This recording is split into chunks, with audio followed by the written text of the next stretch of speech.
Hello, I'm Caroline Goyder. I'm a voice coach, public speaker and the author of The Star Qualities. And we're here today in the Piccadilly Theatre because I'm going to be passing on some top tips for confidence, speaking well and making a really great impression. How to throw your voice. So people often ask me about this, and throwing your voice or projecting your voice is something that people think is difficult.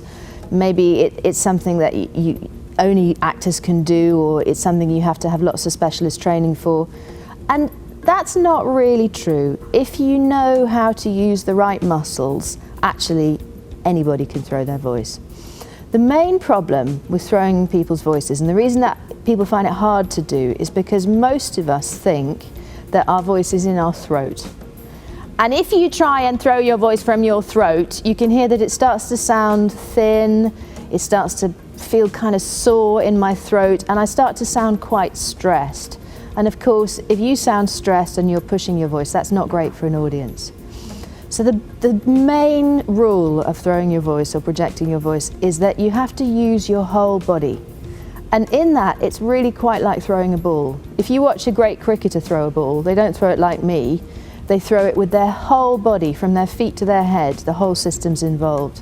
And if you watch a great actor on stage, when they're projecting, they're doing it with their whole body. And the first thing you have to know is that really you project from your stomach.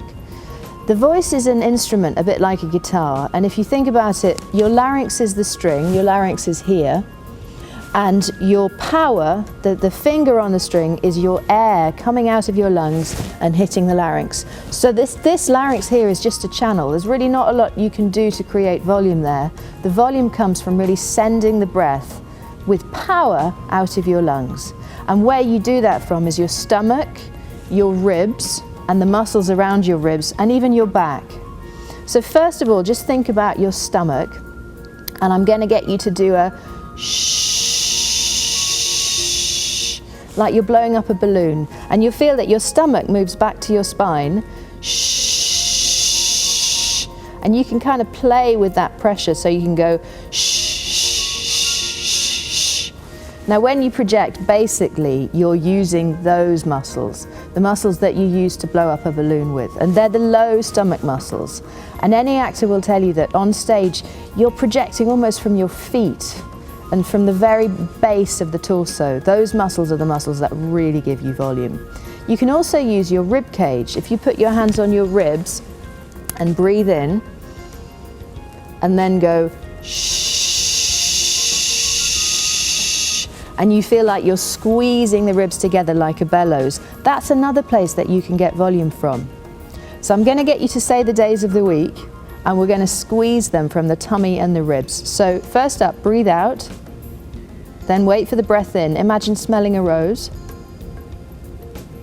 And then we're going to say Monday, Tuesday, Wednesday, Thursday, Friday, Saturday, Sunday. We're going to do it one more time. You're going to imagine squeezing the breath out like a bellows. So let the breath out, wait for the breath in, squeezing like a bellows. Monday, Tuesday, Wednesday, Thursday, Friday, Saturday, Sunday. So that's your power, is the breath going out, and we always speak on an in-breath. The next thing about projection is you've got to have somewhere to reach. So an actor will tell you again that they always imagine sending their voice to the back of the theatre. Or if you're in an office, you can imagine sending your voice to the back wall.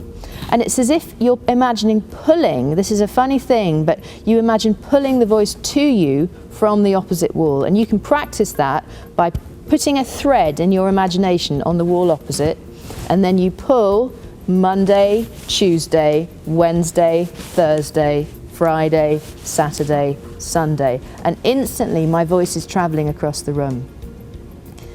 One thing to do if you're in a meeting and you want to project your voice is to imagine that there's someone at the back of the room that you really want to reach, and then your voice will naturally travel.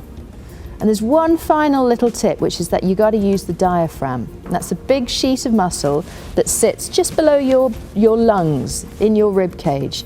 And when you project, it's really crucial. And a good way to wake up your diaphragm is just to put a thumb just where your ribs separate, and we're going to tap. Monday, Tuesday, Wednesday, Thursday, Friday, Saturday, Sunday. And if you do that a little bit in the morning when you've got to throw your voice later on in the day, you're just warming up one of the really key muscles for projecting or throwing the voice. So to sum up, throwing the voice is something that anybody can do. It's a bit like throwing a ball. You got to use the whole body. You got to warm up the breath, practice with those sh sounds. You can also practice tapping the diaphragm. You can also really think about sending your voice across the room. And if you start to do those things, your voice will start to become more powerful. What I would say is if you have a really big space to fill, either a professional actor or someone making a speech to a very big audience, it's really worth going to see a good voice coach. And you can usually find them connected to drama schools. One session with someone good will make all the difference.